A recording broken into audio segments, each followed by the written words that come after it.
Hello and welcome to episode 11 of Battlefield Next. My name is Major Jason Coffey. Before we get started with this episode, let's do some housekeeping. The views expressed on the podcast are the views of the participants and do not necessarily represent those of the Judge Advocate General's Legal Center and School, the U.S. Army, the Department of Defense, or any other agency of the U.S. government. Today's episode is an interview of Brigadier General Gross, former legal counsel to the Chairman of the Joint Chiefs of Staff, by Major J.J. Wellemeyer and Major Coffey. The episode discusses the evolution of national security and operational law, the importance of judge advocate integration into the units they're advising, and advising commanders in an operational setting. Without further delay, we move to the episode. Hey, good morning, sir, and thank you for coming and participating in the podcast. The topic we'd like to talk to you about is the evolution of national security operational law at the beginning of your practice until now. What was the practice of national security like for Captain Gross, or operational law, as it was called, for Captain Gross? Well, and thank you for having me on the show, first of all, Jason. I really appreciate it. It's a lot of fun, and gosh, I wish I'd had one of these to listen to, 20, 30 years ago, so I wouldn't make as many mistakes as I did. When I was a captain at the 101st Airborne Division at Fort Campbell Air Assault, I would have to quickly add, operational law was fairly new to the JAG Corps, and we honestly didn't know what it was. I mean, we had this captain that got assigned to work with the G3 over in division headquarters. We weren't really sure what he was doing. We didn't understand why he wasn't working in the JAG office like the rest of us were, and why he was over there. And we just didn't have a real sense of the role. And nobody really wanted the job because nobody knew what it entailed. It just felt like you were going to be the orphan who was sent to work with the G3. I mean, it's funny saying that now because that is so much the norm, that you would go to the client, that you would work integrated into their operations and be such a huge part of everything from beginning to end, from drafting the operations order to the execution of the operation itself. But back then it just was so strange. We all wanted to be either trial counsel or do some admin law and stay at the JAG office. That's what we thought was normal. And I got to tell you, we do it so much better today than we did back then.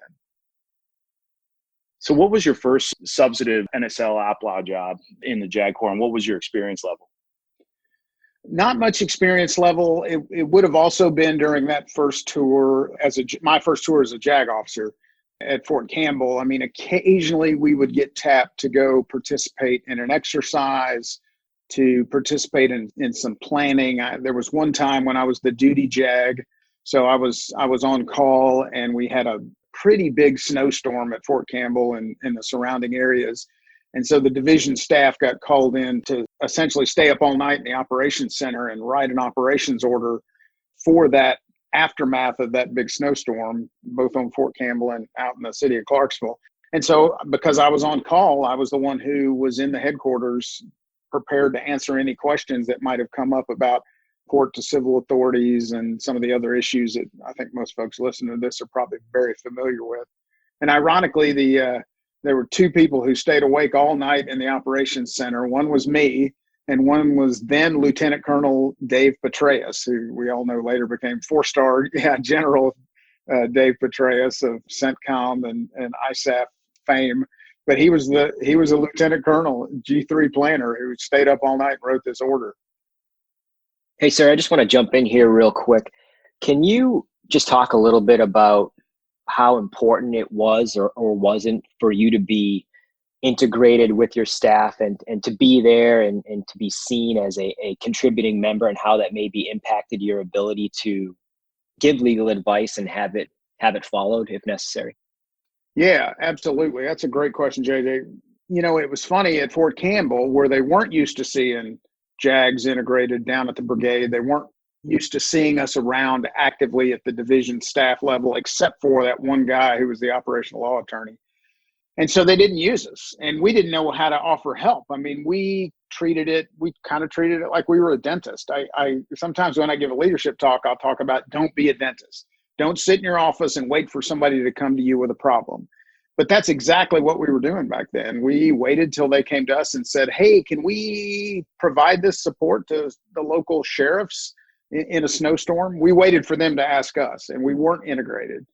It wasn't until my first real operational law job. For me, it was when I was the legal advisor to Delta Force from 2001 to 2003. That was really the first time that I was integrated into operations. I made it my business to be there in the planning segments, to be as integrated as possible, to go on exercises, to go on real world operations, obviously, and to make sure that I was integral to their operations. I didn't want them to ever look around a room, not see me, and just move on without asking the question. And the only way to do that is to be there, to be present. And so I was careful to always be around so that when they needed me, I was there. Sir, one of our previous guests was Mr. Fred Bork, and he talked from a historical perspective about the growth of operational law with some of the operations that happened at the 82nd Airborne in the 1980s. Could you talk a little bit about how you've seen that field grow from your personal experiences? Yeah, absolutely. I mean, back then, similar to what I was telling you about the 101st, the JAGs were all centralized in the SJA office, working up there. You didn't have a dedicated brigade counsel like we do now. I mean, that's the norm now. I mean, we don't even question the fact that we have JAGs down at the brigade level, fully integrated into their operations. And yet at the time, back when I was a major and a captain, that was unusual. That was odd. I think some of what accelerated that process had to be all of the combat operations after 9/11 in 2001, when suddenly we were deploying first to Afghanistan and then a few years later to Iraq, and a constant presence in both of those countries. And that necessitated the JAGs being fully involved in the operations and available. And I can remember when they first said, "Oh, we're gonna move these brigade judge advocates down to the brigade." The reaction of the people who'd been around a long time was threatening. That was, "You can't do that. They'll go native. We won't be there to supervise them. We won't be there to mentor them and coach them." Well, it turns out it was absolutely the right thing to do. You have to trust your folks and send them down to where the client is so they can be part of the operations. And we should have done that decades before we did, but it just wasn't the model. It wasn't what we were used to, and it took some time to change. But that was a real innovation at the time. Now it just seems like routine, but at the time that was an innovation, sending a brigade judge advocate down to work and live on that staff. And that was huge. And really from 9/11 forward, anytime I was in an operational unit as a judge advocate, that's where I was. I was never sitting in a JAG office somewhere by myself or with other JAGs. I was typically out with trying to be with the troops. Now, when you get to a certain level, like CENTCOM, a combatant command, or you get to the joint staff up in the Pentagon, then naturally you're in an office with other judge advocates. But even then, you don't sit there waiting for the clients to come to you. You're out and about going to meetings. I mean, most of the judge advocates I worked with at CENTCOM and also at the joint staff and at JSOC, we didn't all sit in the office and wait for people to come to us. We went to them. We were out at meetings. We were out in briefings. We were out assisting in the planning and going through the collaboration and the brainstorming. We were an integrated part of all that. And that's the only way you can make that work. Sir, as you practice national security law, op law over your career, you've certainly seen some priority shift. What kept you up at night when you first started practicing? Well, really right after 9/11, it was almost solely focused, at least at my level, on the rules of engagement and really the law of armed conflict. So, how do we conduct military operations in Afghanistan and follow the rules of engagement, follow the law of armed conflict? And it was, I don't want to say basic because it never is in combat, but a pretty narrow focus. Now, the units I worked with, the special operations, we were, very focused on our authorities as well. What are we authorized to do by the Secretary of Defense and the combatant commander, and what do we have to ask permission to go do? And so that was a focus of my practice that may be a little unusual, but that's part of special operations and so forth. But as the longer we were in Afghanistan, as the operations matured, then detainee operations became a new focus. You all are obviously, everyone is very familiar with Abu Ghraib and some of the atrocities that were committed there, both in the field of detention, but also in the field of interrogation. And those are two very different issues. And you also had some allegations involving Guantanamo. and some other things. And so detention became one of the big focuses. That used to be on deployments in the early to mid 2000s. That was really the focus of, if anything concerned me, it was making sure that we were following the law and the regulations and the guidance that we were given on detention ops and interrogation ops. But because after Abu Ghraib, that all changed. I mean, we went from pre-Abu Ghraib, when we had the law of armed conflict, we had some guidance, we had a fairly generic field manual on interrogation, to post Abu Ghraib, when we had extensive guidance, new law, we had new manuals, we had new procedures and new tracking and processes. And so that became really a big focus.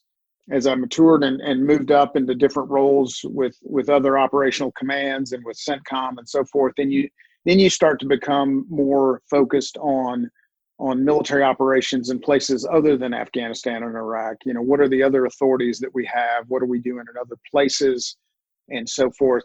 Counterterrorism operations and things like that. And so that became more and more the focus. And then once I got up to the Joint Staff, it was anything and everything that went on globally we were concerned about.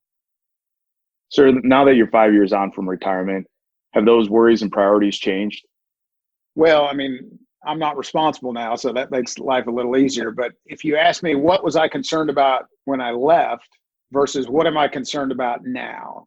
Or Yes, would sir. I be concerned about if I were on the job? I think during my time on the Joint Staff, so 2011 and to 2015, counterterrorism remained an issue, and we were certainly focused on that. We were still in ongoing operations in Iraq and Afghanistan. But if you said, what keeps you up at night? What do you think is most a risk that I, as an attorney, as a military attorney, ought to be thinking about? I think back then I would have told you cyber would have been the main thing, that cyber operations against us, it's not a very well-developed area of the law. As far as the law of armed conflict goes, it's certainly, we have the Talon manual, we have some other guidance that's helpful, but it's just an area where folks aren't used to thinking as they are with routine armed conflict that we've looked at for centuries, certainly decades. So I would have said cyber. As I was getting ready to leave the Joint Staff, 2014, 2015, I think gray zone conflict or hybrid warfare, or some of the other terms we've heard, those begin to be a concern. You know, these areas where it's really not armed conflict at all. It's more nation state on nation state competition that falls below the level of armed conflict. Sometimes that's cyber, sometimes that's ship operations in contested waters, all sorts of things like that. And those are areas where people tend to look to the military for responses, but it may not be a military issue. It may be diplomacy or something else. And so you really have to be clear about what your authorities are, what your rules of engagement are, and so forth. 5 years later, you say, what would concern you the most if you were a practicing operational lawyer right now? I think it's got to be artificial intelligence. I think that's the next huge leap. It already is, but I think, frankly, that's going to be the next leap in or revolution in military affairs. And I don't think the law, the regulations, and other areas have really kept up, and the ethics, frankly, of how you use artificial intelligence. And yet our clients are looking at artificial intelligence in every area of combat support, and combat service support. They're integrating artificial intelligence in all their processes and procedures. And so it's an area where we need to make sure we have very well settled law, if we can, and very well settled ethics, because there may be things we can do legally, but maybe we shouldn't do them. And that's an ethics issue. And it's something we need to think through. Sir, I want to just jump in and ask you a question about maybe a more practical question for some of the younger judge advocates. I think when you start in the JAG Corps and you're a new attorney, you look at things maybe a little bit more black and white, and you think that your commander 100% needs to listen to you. And if he or she doesn't, that the world's going to come to an end. And I know that that's an oversimplification, but could you talk a little bit about commanders assuming risk and how you gave legal advice to some of those commanders in the special operations community? Absolutely. Yeah, I used to say a lot, I'd tell a commander, I advise, you decide. And as part of that, we give advice and they make the final decision. They also bear the risk. And there aren't a lot of commanders who want to go against legal advice, but it depends. I mean, there are simple legal questions and there are complex legal questions. And sometimes our legal advice is a matter of identifying risks and laying out courses of action that some are maybe better than others in our opinion, and laying out the law and then letting the commander decide what to do. You know, I had a commander one time get frustrated with me and say, I just give me a yes or no. I'm like, sir, I can't do that. It's just the law just isn't clear in this area. You know, as we practice law, there's a couple of things we have to do, particularly as a young judge advocate. You know, if you're the man or woman that the commander sees once a month at their staff meeting, you're not going to have a lot of credibility and a lot of voice. If you're, on the other hand, they see you at their PT sessions, they see you at their staff meetings, their staff calls, their luncheons, their OPDs, their officer professional development sessions. They see you volunteer to teach classes. They see you active. Then now you have more credibility. You have presence, and they know who you are, and they're used to having you around. Now, I never abuse that as a judge advocate. I would attend a lot of meetings, and often meetings that I didn't need to be at. But I would sit there and be present, and I knew enough not to say anything unless I needed to. Only if there was a legal issue that I needed to address on the spot would I jump in. Now, the other thing I would add to that is sometimes we give counsel. I believe legal counsel is two different words, and our role as legal counsel is two different things. One is legal. We tell them what we think the law is. And when we do that as judge advocates, we're the only ones qualified to tell them what the law is, other than another attorney, obviously. But when we advise a commander, we're the J1, the J2, the J4, they don't give legal advice, and they can't. And so when we give legal advice, we're the ones that do that. That's our expertise. But we can also give counsel. Sometimes, as I said earlier, the law says what you can do. Counsel advice kind of says maybe what you should do. And sometimes commanders look to us for that kind of policy advice, I'll say, or just counsel on what's the wisest course of action. And when we do that, we have to be crystal clear, first of all, that we're not giving legal advice, that we're giving just policy advice. And then our opinion in those cases is no better or no worse than anybody else's. I will say, as lawyers, we're trained to think differently. They screw something up in our brains at law school, and in a wonderful, crazy way. And we shouldn't be afraid to use that. And so we often come at problems in a different way than other staff officers who've been trained differently and have had different schooling. And so our counsel in those cases can be very useful. I used to tell my guys, we don't concur or non-concur on something unless there's a legal issue. So when I would have my folks write a legal memo, it might say one sentence, no legal objection to this planned operation. And then it'd have 3 pages of reasons why it was a terrible idea. What Harold Coe, the former State Department legal advisor, used to call lawful but awful. And I call it legal but stupid. Sometimes you tell the commander, hey, this is absolutely legal, you can do this, but it's a really stupid thing, and here's why. And you have to be willing to tell a commander that sometimes, and that can be a challenge. But if you only show up once a month at their staff meeting, you're going to have a real hard time doing that. Sir, I recognize that we're running close on time on this particular episode. One of the things we like to do is ask our guests for podcast, book, or any resource recommendations that they have that they think our listeners might appreciate. So I'm wondering if you have anything for us.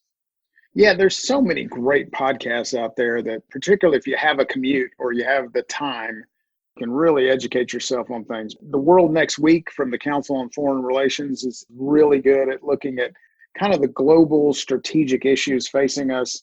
They also do another one called The President's Inbox, which I haven't listened to, frankly, in a while, but it was really good when I was listening to it. Anything The Economist does is world-class. They have more of a global perspective as well and tend to look at issues, I think, in a fairly unbiased way. And again, they have that global perspective, so it's not just looking at America. And I think that's important for us as we keep an eye on the world around us.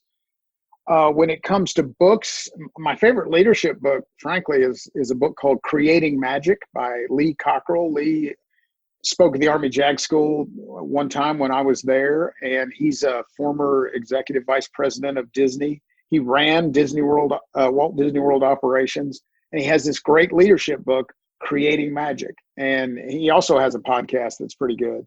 And so I like the book, Creating Magic. From military authors, the book Team of Teams by General Stan McChrystal is great. And obviously he was my boss and client for a number of years. And so I got to see him in action, and he's an amazing leader. And so I would recommend that Team of Teams to anybody. And then my last boss in the military, General Marty Dempsey, just published a book, which I haven't had a chance to read yet, but knowing him, it's going to be phenomenal. It's called No Time for Spectators. And so he goes from his time, I think, all the way back at West Point to his time as the chairman of the Joint Chiefs of Staff. So that's going to be a pretty amazing book, I would think. Great, sir. Well, thank you very much for your time today, and we hope to have you on again on a future episode of Battlefield Next. Oh, that'd be great, JJ. Thank you, Jason. It's been good talking to you. That's it for the episode.